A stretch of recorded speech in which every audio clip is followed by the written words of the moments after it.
Radio Inter comienza la Alacena Global.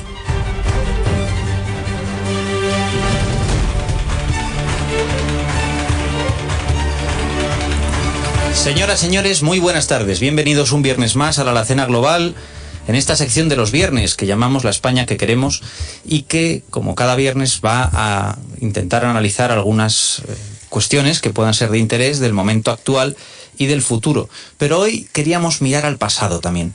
Esta semana, como ustedes seguramente saben, se celebraba el Día Mundial de la Radio, que en esta casa ha tenido un significado especial por el 70 aniversario de Radio Inter, que bueno, pues ha dado lugar a distintos actos a lo largo de esta semana, programas especiales.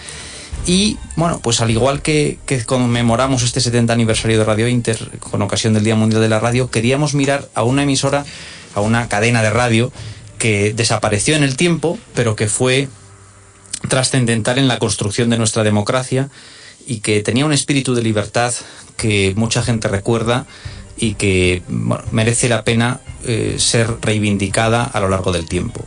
Tengo conmigo a Borja Viese, a las nuevas pautas, al nuevo momento democrático, y entonces a partir de 1982, ¿no? La primera emisión es el 4 de mayo de 1982, efectivamente. Sí, sí. Y bueno, pues ellos ponen en marcha esa emisora. El director y uno de los grandes referentes era Manuel Martín Ferrán. Efectivamente. Ya fallecido. Sí, hace algunos años. Y bueno, y ficharon como superestrella a José María García. Efectivamente. Entonces queríamos comentar y bueno, recordar esa Antena 3 Radio. Hoy en día ese nombre de Antena 3 se utiliza también para un canal de televisión, porque ellos en origen quisieron ser televisión. Ellos en origen quisieron ser televisión, pero bueno, en aquellos años el gobierno no concedía licencias para televisión y tuvieron que esperar algunos años, y lo que esperaban pues fueron radio. Claro, es que no existía la televisión privada en España. Existía, bueno, pues efectivamente todas las radios tenían obligación de que parte de su accionariado fuese de titularidad del gobierno. Después aquello desapareció, afortunadamente, y así es como a día de hoy Radio Inter es de capital 100% privado también. Tenemos preparadas algunos sonidos que hemos seleccionado que a todo el mundo yo creo que le gustará recordar, y el primero de ellos es apenas minuto y medio, y es la primera emisión de Antena 3 que tenemos preparada y en la cual se dicen además sus principios fundacionales. Es un fragmento, no está entera, y se leen los principios fundacionales que se convinieron para el espíritu de Antena 3 en la primera junta de accionistas de la cadena, que data de febrero del 82, me parece, de un par de meses antes de que empezaran. Bueno, la cadena la ponen en marcha varios periódicos privados, ¿no? Sí, es un conglomerado de varias empresas, sí. Que la mayoría de ellas tenían periódicos, como puede ser el Grupo Yoli con el Diario de Cádiz, La Voz de Galicia y... Efectivamente. Al principio empiezan con muy poquitas emisoras, creo que solamente en Cádiz, Almería y no sé qué otra ciudad, y poco a poco van creciéndose, muy pequeñita al principio y tremendamente grande al final. Bueno, pues vamos a escuchar esa primera emisión y en fin, espero que les guste. A lo mejor hay alguien que recuerda haberla escuchado en directo en su momento. Y para que nos conozcan, para que sepan quiénes somos y dónde estamos, damos lectura al acuerdo de la Junta General de Antena 3 de Radio, celebrada el 1 de febrero de 1982.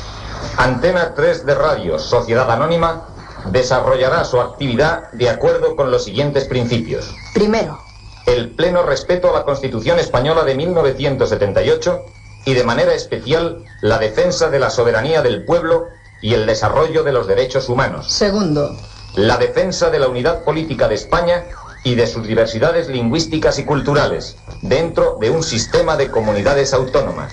tercero, La defensa de la monarquía parlamentaria como garantía de las libertades públicas y del pluralismo político. cuarto, La defensa de la economía de mercado, de la libre iniciativa económica y de la competitividad del sistema. quinto, El progreso social, la reforma de las estructuras de la sociedad y la obtención de unas condiciones básicas de igualdad de oportunidades. y sexto. El derecho de una información veraz, libre y plural.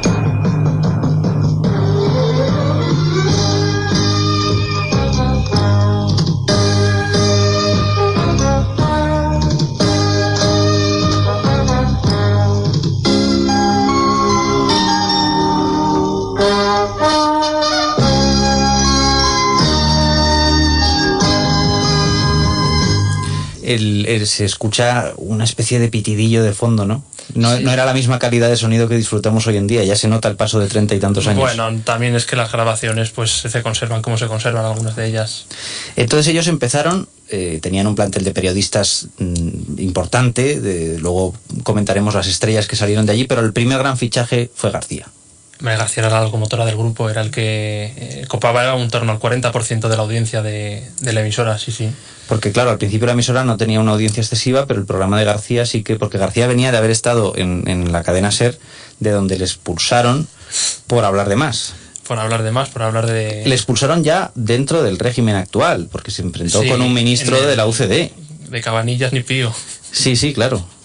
Sí, en el año 81, efectivamente, muy poquito antes de que empezase Antena 3. Y entonces fue toda una aventura. Y aquel programa, también desaparecido en el tiempo, o sea, en este programa de recuerdos de la radio, desde luego no nos podrán decir que estamos haciendo publicidad a ningún competidor, porque han desaparecido absolutamente todos de los que hablamos, y entonces esto ya es historia de la radio en España, igual que la Inter es historia viva, pues esta historia de Antena 3 pues es un episodio que ya se cerró.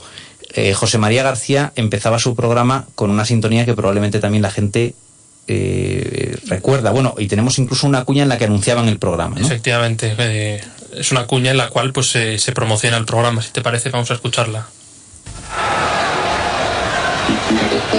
Todas las noches por la cadena de emisoras de Antena 3,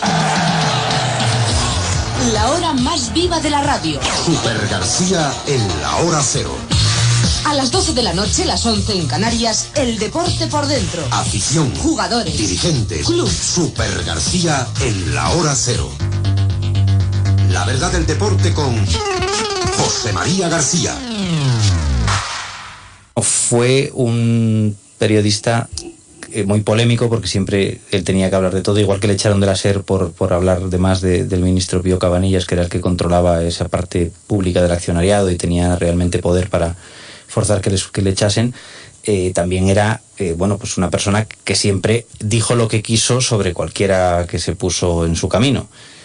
Digamos, habría casos muy polémicos, investigaba cosas que a lo mejor era muy peligroso decir, y en algún momento se llegaron a querellar contra él y querían prácticamente cerrar el programa. Estuvieron a punto de meter a García en la cárcel. Efectivamente, me lo has quitado de la boca, sí.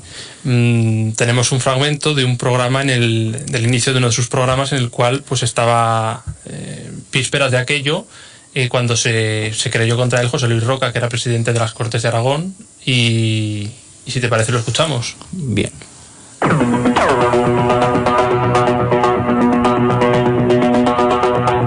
Super García en la hora cero.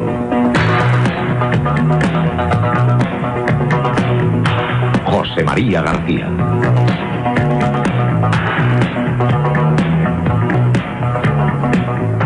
Muy buenas noches y saludos cordiales. 28 segundos sobre la medianoche, una hora menos en la Comunidad Canaria. El juzgado de instrucción número 2 de Zaragoza ordenó hoy que se ejecute la sentencia que condenó al periodista José María García a 2 meses de prisión como autor de un delito de desacato contra José Luis Roca, presidente de la Federación Española de Fútbol y miembro de las Cortes de Aragón. Según informaron AF fuentes jurídicas, esta mañana se ha recibido en los juzgados de la Plaza de Castilla de Madrid un exhorto de dicho juzgado para que se lleve a cabo la ejecución de la sentencia. La tarea de llevar a cabo el cumplimiento de la sentencia ha correspondido por reparto al juzgado de instrucción número 27 de los de Madrid, del que es titular el magistrado don Federico Rupérez Pérez. He leído textualmente la información, la comunicación a todos sus abonados de la agencia EFE. Estoy muy tranquilo, estoy muy sereno, estoy muy fuerte, y ojo, que ni la tranquilidad, ni la serenidad, ni la fortaleza de ánimo significan en ningún caso ni guerra, ni provocación, ni nada. Hay una diferencia sustancial a la noche del pasado miércoles 6 de junio, en la que se me comunicaba que el Tribunal Constitucional no había aceptado el recurso interpuesto por mi abogado, don Manuel Jiménez de Parga. Bueno, no vamos a escuchar todo el programa entero, pero era inconfundible la manera de comenzar, esa fuerza, y luego además un momento en el que él se debía de sentir... Hombre, como todos los buenos comunicadores sabía emocionar al oyente, y eso yo creo que es lo que conecta, ¿no? Y lo que hace que sigas a determinadas personas. Lo que decía Bobby de Glané del encefalograma plano del comunicador: si no generas ninguna sensación en el oyente, en el espectador, estás muerto. García era discípulo de Bobby de Glané hasta cierto punto. O sea, él cuando empezó a hacer radio empezó con el mítico Bobby de Glané. Fue discípulo suyo, sí, efectivamente. Antena 3, bueno, fue después cantera de varios periodistas que han pasado a la historia: Luis Herrero, Antonio Herrero, bueno, en aquel momento Miguel Ángel García Juez, el mítico locutor en materia de cine Carlos Pumares, Mayra Gómez Ken, que después fue conocida por el 1, 2, 3. Por aquellos años ya era conocida, sí. Claro, y bueno, y tenía también en la hora cero, que llamaban, por eso llama Super García en la hora cero, pero el programa que lo precedía, que se llamaba La Hora Cero, era el típico programa de información nocturna, y tenía de director a José Luis Balbín. Efectivamente. Que Antonio Miguel Carmona le dedicó a José Luis Balbín hace unos días aquí su programa, que pueden ustedes recuperar en la red social iVoox. Ponen Solos en la Noche, que es el programa de Antonio Miguel Carmona, y ahí hay el programa de recuerdo de Balbín junto a todos los demás que se emiten en esta Radio Inter cada tarde-noche. Cada noche, vamos, a las 12 de la noche precisamente, en La Hora Cero, como José María García. Sin duda alguna, de todas esas estrellas, quien mejor recuerdo dejó, y luego además con la desgracia de que falleció en 1998 en pleno apogeo, en su momento profesional más fuerte, fue Antonio Herrero. Fue el gran descubrimiento de Antena 3, probablemente el mayor, porque entró siendo un absoluto desconocido, una persona muy joven y un periodista totalmente desconocido, y salió siendo una gran estrella. Y yo creo que fue el descubrimiento más enorme que ese, quizás el mayor que hubo en Antena 3, de periodistas que llegaron a ser importantes y conocidos y mediáticos. Pues vamos a escuchar la cuña en la que anunciaban el 1 de la mañana, ¿no? Que era el informativo que hacía Antonio Herrero. Hoy la información exige más. Exige ser los primeros. Por eso Antena 3 le ofrece el 1 de la mañana, un programa informativo que dirige Antonio Herrero. Desde las 6:30 de la mañana, las 5:30 en Canarias, 2 horas de información con las noticias que a usted le interesan y los comentarios deportivos de José María García. El 1 de la mañana sí que informa. Los programas informativos de Antena 3 ofrecen noticias veraces y opiniones independientes. Ese es su secreto. Hubo ayer, con motivo del Día Mundial de la Radio, en la Universidad Complutense, una mesa redonda en la que participaron, bueno, pues 4 estrellas muy destacadas de la radio actual, como son Íñigo Alfonso, Carlos Herrera, Ángeles Barceló y Carlos Alsina. Y decía Carlos Herrera que por aquellos años en los que él empezó a hacer radio, que las ciudades eran más pequeñas, no había los atascos de hoy en día, y no se entraba a trabajar tan temprano, y por tanto no había prácticamente programas informativos como los de hoy, como el que hace aquí cada día Miguel Ángel Nieto, que se extendiesen pues como desde las 6 hasta las 10 de la mañana. Entonces Antonio Herrero se puso a sí mismo el nombre del 1 de la mañana porque fue el primero que empezó a hacer programas que empezaban a unas horas en las que no estaban puestas las calles. Bueno, no sé si el nombre se lo puso él, pero sí, efectivamente, Antonio Herrero fue, digamos, el ejecutor, y el cerebro de eso fue Martín Ferrán, que era el que apostó por un adelantamiento de la hora de los informativos, de empezar más temprano. No empezaron a las 6 directamente, sino que fueron adelantando. Pues las cadenas empezaban a las 9, pues a lo mejor empezaron a las 8:30, 8, poco a poco fueron adelantando, y cuando Antena 3 pasa a manos de Prisa en el verano del 92, ya empezaban a las 6 de la mañana. Fue como muchas otras cosas que las que innovó Antena 3 al principio eran proscritos, ¿no? La gente los compañeros del medio, muchos compañeros no lo entendían y lo criticaban y estaban en contra, y bueno, con el paso del tiempo se ha ido. Bueno, además de que esa forma tan espontánea de comunicar probablemente era poco ortodoxa, ¿no? Para aquellos locutores de antes, de guión perfecto, que tenía que ser todo con una voz preciosa y... Era una diferencia generacional entre generaciones más jóvenes que apostaban por una manera más sincera y más espontánea de hacer información y de hacer radio, frente al formalismo quizás de generaciones más avezadas. Y luego, igual que García no tenía una voz preciosa, Antonio Herrero tampoco tenía una voz preciosa. No, al contrario, era probablemente, yo creo que muchos podrían calificar que era una persona muy ruda, porque era muy directo, no adornaba mucho, tenía una concepción del periodismo de dar mucha información y de crítica y de confrontación con el poder. Entonces, bueno, no hace falta tener una voz bonita para ser un locutor mediático y prestigioso. Entonces hemos preparado también un audio del inicio del 1 de la mañana, en un día que hubo una noticia grave que... Bueno, ya en aquellos días, no fue al día siguiente, pero la noticia sobre el accidente nuclear de Chernóbil, y vamos a escuchar un fragmento porque era espectacular. O sea, abriendo el programa parecía que estaba dando una primicia, era una potencia y una cosa tremenda. Antena 3. Son las 7 de la mañana, las 6 en Canarias.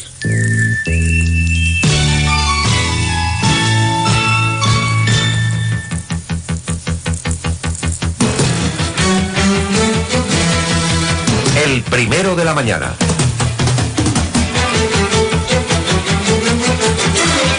Dirige Antonio Herrero. Antena 3.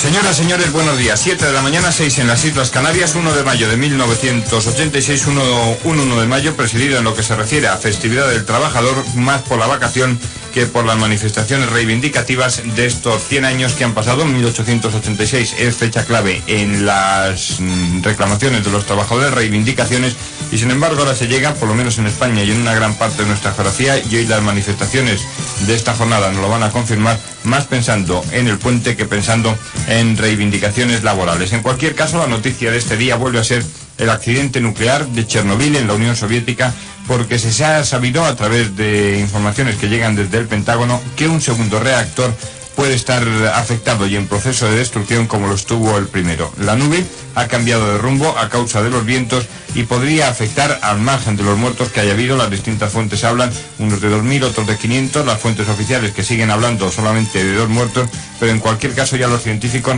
han establecido que un número importante de personas en los alrededores van a ser víctimas del cáncer, y desde luego, aunque hayan sufrido una radiación pequeña, su esperanza de vida se ha cortado notablemente. Bueno, una enorme intensidad a la hora Era un cañón de voz. Y no es por nada, pero aparte del más madrugador, el más currante, porque eso de estar haciendo el programa el 1 de mayo...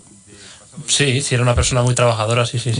Aunque no estaba muy de acuerdo con el sindicalismo socialista, ¿no? Porque enseguida aprovechaba la oportunidad para meter ahí... Bueno, yo tengo un recuerdo importante de Antena 3 porque yo ya tenía 5, 6, 7 años y me acuerdo que Isa, para la que mando un saludo especial, que era la chica que nos cuidaba y nos ayudaba a hacer los deberes y demás en casa, escuchaba a ella muchas veces Antena 3, y luego además cuando las otras estrellas de Antena 3 que no continuaron en la COPE, sino que, o sea, Carlos Pumares, Miguel Ángel García Juez, Luis Ángel de la Viuda y demás, se fueron a Radio Voz. Ella escuchó tiempo Radio Voz, que ya también fuera de Galicia ha desaparecido. Y luego esto lo reflejó el cine. A mí siempre me ha gustado la imagen de Antena 3 que ha quedado en el cine. La Estanquera de Vallecas, que es una película de 1987. Lo he visto, sí. En un momento dado, pues bueno, ahí hay como que secuestran un estanco en Vallecas y demás, y entonces vienen los medios de comunicación y viene el político a hacer declaraciones. Y aparece el periodista de Antena 3 a ponerle la cachofa, y el estilo, la agresividad con la que hace las preguntas, opina, pone en aprietos al político, era muy característico. Y eso a lo mejor hoy en día ha desaparecido un poco. Sí, bueno, tenían una espontaneidad y eran muy echados para adelante muchas veces y sí, es probable que se haya perdido. Antes había seguramente mucha más libertad en los medios de comunicación. Mira, yo creo que uno de los grandes éxitos de Antena 3 era que eran un pequeño grupo de periodistas ya consagrados en el oficio de una cierta edad, como eran Martín Ferrán, como era José María García, como era José Luis Balbín, como Miguel Ángel Nieto, como Carlos Pumares, minoría, y luego todo el conjunto de las redacciones y de toda la gente que hacía, que era gente muy joven, con mucha ilusión, con muchas ganas de trabajar, y que en muchos casos era su primer empleo. Y yo creo que ese es uno de los secretos de que Antena 3 triunfara. Y la juventud y el arrojo. Bueno, para terminar este pequeño bloque que hemos dedicado a Antena 3 Radio, vamos a escuchar la que era la sintonía habitual, ¿no? En la que uno de los jingles corporativos y de identificación de la cadena, sí. Que era la música característica de la cadena.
Supongo que si algún oyente ha conectado en estos momentos ha dicho, ¿pero qué pasa? ¿Que ha reaparecido Antena 3? No, estamos en Radio Inter, recordando a esta gran cadena Antena 3 desaparecida en el tiempo, con ocasión de la semana en la que ha tenido lugar el Día Internacional de la Radio. Vamos a hacer ahora una pausa y después continuamos con más contenidos aquí en la Alacena Global.